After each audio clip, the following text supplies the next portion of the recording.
الکریم اما بعد فاعوذ باللہ من الشیطان الرجیم بسم اللہ الرحمن الرحیم۔ گزشتہ درس میں نبی علیہ الصلاۃ والسلام کی زوجیت میں آنے والی حضرت خدیجہ رضی اللہ تعالی عنہا کے بارے میں تذکرہ ہوا تھا۔ اللہ سبحانہ و تعالی جوڑے آسمان پر بناتا ہے اور اسباب زمین پر مہیا فرماتا ہے۔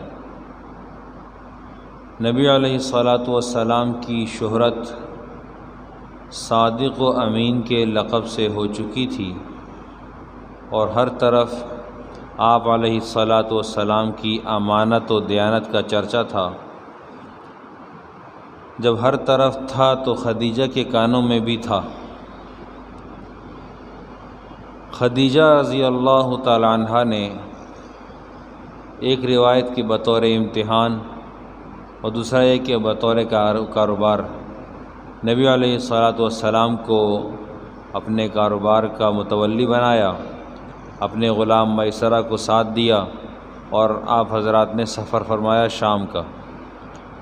درمیان میں نستورہ راہب سے ملاقات بصرہ کے علاقے میں ہوئی اور اس نے نبی علیہ الصلاۃ والسلام پر پائی جانے والی تمام تر نشانیوں کی تصدیق کر دی کہ آپ علیہ الصلاۃ والسلام ہی ہیں، کہ آپ ہی نبی بنائے جائیں گے۔ یہ واقعات ہمارے سامنے کے ہیں جو ہم سیرت میں پڑھتے چلے آتے ہیں۔ میسرہ نے جب واپس آ کر خدیجہ رضی اللہ تعالی عنہا کو اپنے حالات بتائے، سفر کے حالات بتائے اور ان تمام حالات میں بالخصوص تذکرہ اس عمل کا تھا کہ جی فرشتے سایہ کرتے تھے، اور جب آپ علیہ الصلاۃ والسلام مکہ مکرمہ واپس تشریف لا رہے تو سامنے سے خدیجہ نے دیکھا آپ علیہ السلام تشریف لا رہے ہیں اور آپ پر ملائک نے اپنے پر پھیلائے ہوئے ہیں، سایہ کیا ہوا ہے۔ عرب کی گرمی بہت مشہور ہے، بہت گرمی ہوتی ہے، لیکن آپ پر سایہ کیا ہوا ہے تو خدیجہ بطور تفاخر خواتین کو کہنے لگیں کہ ان کی شان تو دیکھو۔ پیارے پیغمبر صلی اللہ علیہ وسلم تشریف لائے اور آپ کے آنے کے بعد حضرت میسرہ نے نبی علیہ الصلاۃ والسلام کے حال احوال، کاروباری حالات سارے کے سارے حضرت خدیجہ کی گوشگزار کیے، اور اس سفر میں جو نفع ہوا وہ نفع بھی غیر معمولی تھا، انہوں نے ہی بڑھا چڑھا کے واپس دیا۔ اب اس سفر کے بعد خدیجہ رضی اللہ تعالی عنہ کے دل میں نکاح کا داعیہ پیدا ہوا۔ آپ کے پہلے دو شوہر چھوڑ چکے تھے، فارغ ہو چکے تھے، تیسرے شوہر نبی علیہ الصلوۃ والسلام ہیں۔ ابن اسحاق کہتے ہیں کہ نبی علیہ الصلوۃ والسلام کی جو تمام سفر اور راہب نستورہ سے ملاقات اور سارے معاملات کا تذکرہ جب میسرہ نے آ کر خدیجہ کے سامنے کیا تو ان کو نکاح کا داعیہ پیدا ہوا کہ اگر جس طرح کہ اس نے کہا، میسرہ نے آ کر اطلاع دی ہے اور اس ساری بات کو لے جا کر ورقۃ ابن نوفل کے پاس لے گئی ہیں، اور ورقۃ ابن نوفل نے کہا کہ جی امکان یہ ہے کہ آخری وقت نبی کی بعثت کا آ چکا ہے، زمانہ قریب ہے، آخری نبی آنے والے ہیں، ہمیں ان کا انتظار ہے، اور تمام تر قرائن بھی پورے ہو چکے ہیں۔ جب ایسی بات ہے تو خدیجہ کو داعیہ پیدا ہوا دل میں کہ جنہیں کیوں نہ نکاح کا پیغام میری طرف سے جائے۔ خدیجہ رضی اللہ تعالی عنہ نے نکاح کا پیغام خود دیا ہے،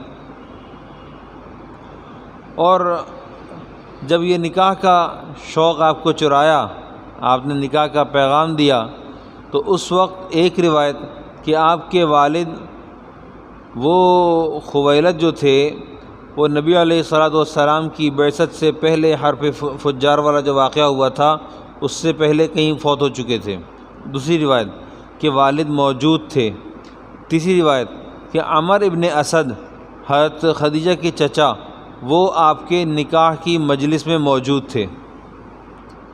کمال بات یہ ہے کہ اس زمانے میں بھی نکاح کا خطبہ پڑھا جاتا تھا جس زمانے میں اسلام نہیں تھا، اور اس سے بڑھ کر کمال یہ ہے کہ حضرت ابو طالب، حضرت نہیں کہا جائے گا، ابو طالب نے نکاح کا خطبہ پڑھا، اور خطبے کے الفاظ بڑے قیمتی، نایاب اور ایسے کہ لگتا ہے جیسے موتی پرو دیے گئے ہوں۔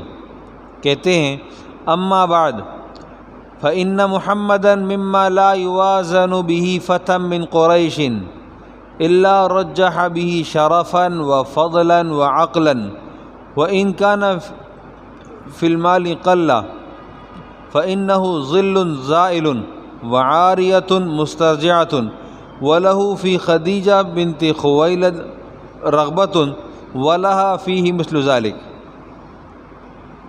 ایسے الفاظ ہیں آپ سوچ نہیں سکتے۔ کہتے ہیں اما بعد، محمد وہ ہیں جن کا موازنہ قریش کے نوجوانوں سے نہیں کیا جائے گا، نہیں کیا جا سکتا، اور اگر کیا جائے تو آپ صلی اللہ علیہ وسلم بھاری پڑ جائیں گے۔ قریش کے جوانوں سے کیا جائے تو آپ ہی بھاری پڑیں گے۔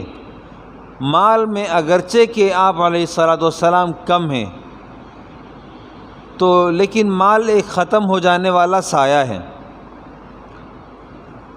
فَإِنَّهُ ظِلٌّ زَائِلٌ، یہ ایک مال ایک ختم ہو جانے والا سایہ ہے۔ وَعَارِيَةٌ مُسْتَرْجِعَةٌ، اور ایک عاریت ہے جو کہ واپس دی جانے والی ہے۔ عاریت کہتے ہیں اس چیز کو جو کہ استعمال کی غرض سے لی جائے اور واپس کر دی جائے۔ یا مجھے عاریتاً گاڑی دے دو، عاریتاً موٹر سائیکل دے دو، عاریتاً لیا گیا اور واپس کرنے کا معاملہ ہے۔ پھر کہا یہ خدیجہ بنت خویلد کے نکاح کی طرف مائل ہیں، اور وَلَهُ مِثْلَ ذَلِكَ، اور ان کو بھی اسی طرح وَلَهَا فِيهِ مِثْلُ ذَلِكَ، اور خدیجہ کو بھی کچھ اسی طرح کی رغبت اندر میں محسوس ہوتی ہے۔ میں جب یہ الفاظ پڑھے مجھے بڑا لطف آیا کہ محبت کی اعلیٰ مثال، پہلے ہونے والے شوہر کو آزمایا، اور جب آزما لیا کہ ہاں آپ میرے شوہر بنیں گے، لیکن کیسے کہ آپ کو پہلے میرا مال تجارت لے کر جانا ہوگا، اور مال تجارت سے جب آپ واپس آئیں گے تو آنے کے بعد میں تول چکی ہوں گی کہ آپ کی شرافت، امانت، دیانت کا جو چرچا ہے وہ کس حد تک مثبت ہے، خالی خولی ڈبہ تو نہیں ہے۔ ایک کام تو یہ ہوا، اور جب پیارے پیغمبر صلی اللہ علیہ وسلم کو نکاح کا پیغام دیا اور جو اس کے اوپر خطبہ ابو طالب نے پڑھا ہے، وہ الفاظ بہت آخری الفاظ خاص طور پہ کہتے ہیں وَلَهُ فِي خَدِیجَةَ بنت خویلد رغبۃ، ان کو خدیجہ بنت خویلد میں رغبت ہے، خواہش ہے، چاہت ہے، محبت ہے، الفت ہے، رغبت ہے۔ پھر آئے گا وَلَهَا فِيهِ مِثْلُ ذَلِكَ، اور ان کو بھی ان میں کچھ ایسا ہی ہے، ان کو بھی ان میں کچھ ایسا ہی ہے، ان کو بھی رغبت ہے، ان کو بھی رغبت ہے، لہٰذا یہ نکاح منعقد کیا جاتا ہے۔ نکاح کے وقت عمر گرامی 25 سال تھی، اور ایک روایت میں آتا ہے کہ خدیجہ کی عمر 40 سال تھی، 15 سال کا فرق تھا، اور آپ کا مہر ایک روایت کے 20 اونٹ تھا، 20 اونٹ۔ دوسری روایت 12.5 اوقیہ چاندی تھا، اور ایک اوقیہ چاندی کا وزن 40 درہم کے برابر ہوتا تھا۔ اس حساب سے آپ کا جو مہر بنا وہ 500 درہم بنا، 500 درہم۔ پھر اس کے بعد آدم علیہ السلام نے بیت اللہ کی تعمیر فرمائی، سب سے پہلی تعمیر. ہم یہ سبق چھوڑ دیں گے لیکن صرف اتنا کہ چاشنی پیدا ہو جائے کہ آدم علیہ السلام نے سب سے پہلے بیت اللہ کی بنیاد رکھی. طوفان نوح کے بعد بیت اللہ سمیت پوری دنیا اللہ سبحانہ وتعالیٰ نے سمیٹ دی. وہی لوگ بچے جو کشتی میں تھے. پھر حام، سام اور یافس، یہ 3 افراد ہیں جو نبی حضرت نوح علیہ السلام کی اولادوں میں ہیں. ان سے دوبارہ نئے سرے سے نسل چلنی شروع ہوئی. پھر ابراہیم خلیل اللہ نے بیت اللہ کی دوبارہ سے تعمیر کی اور حضرت جبرائیل علیہ السلام نے تشریف لا کر بالخصوص اس جگہ کی نشاندہی فرمائی کہ یہ والی جگہ تھی. اللہ تعالیٰ سیرت النبی صلی اللہ علیہ وسلم کے جاننے کا ذوق عطا فرمائے. صلی اللہ علیہ نبی الکریم. الحمدللہ رب